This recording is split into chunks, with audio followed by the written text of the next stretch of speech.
Magandang araw po mga guro. Ngayong araw na to, tuturuan ko po kayo kung paano mag-view ng mga students. So mula sa aking account, magla-login po tayo. Under kay Henry Ford, meron po siyang mga dummy data o kaya ang mga gawa-gawa lamang na estudyante dito. Makikita po natin dito sa home ang sarili nating classroom. So ang classroom ni Henry Ford na Jasmine. Makikita po natin ang search bar dito sa top right. Pagka-search po, pwede po natin i-search ang LRN o yung name ng estudyante para mabilis na lilitaw siya. For example, si Brown, gusto kong makita. Ayan, si Brown ang unang makakapaglitaw dito. Pero pwede rin ang kanyang LRN lang. So 543 277-7734. Ayan. So, lang lumitaw ay si Brown pa rin. Si Anna Brown.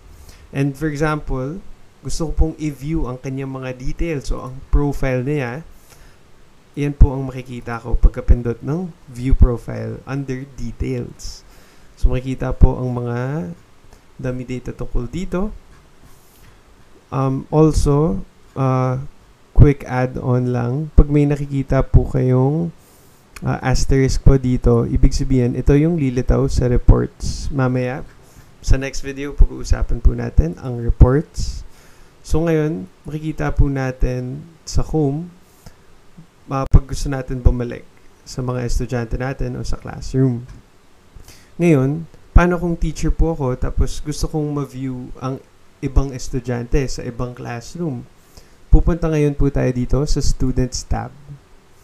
Yan. Dito sa Students tab, makikita po natin na on top of sa mga sarili kong students, makikita pa rin natin ang ibang mga students mula sa ibang classrooms. Ang mangyayari po dyan,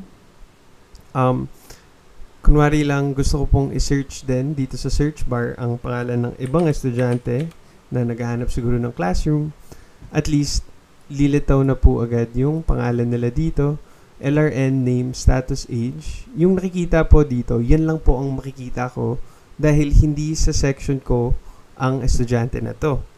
So, for example, kung dito, itatry ko po pindutin ang view profile o kanyang profile. Yan, hihintuan na po ako ng sistema, sasabihin, you're not authorized to view the student's profile. Makakapag-view lang tayo ng student's profile kapag ang estudyante ay nasa sariling classroom ko po as an advisor. At yun lamang po. Maraming salamat. Kung may tanong lang po kayo sa comment section sa baba. Thank you.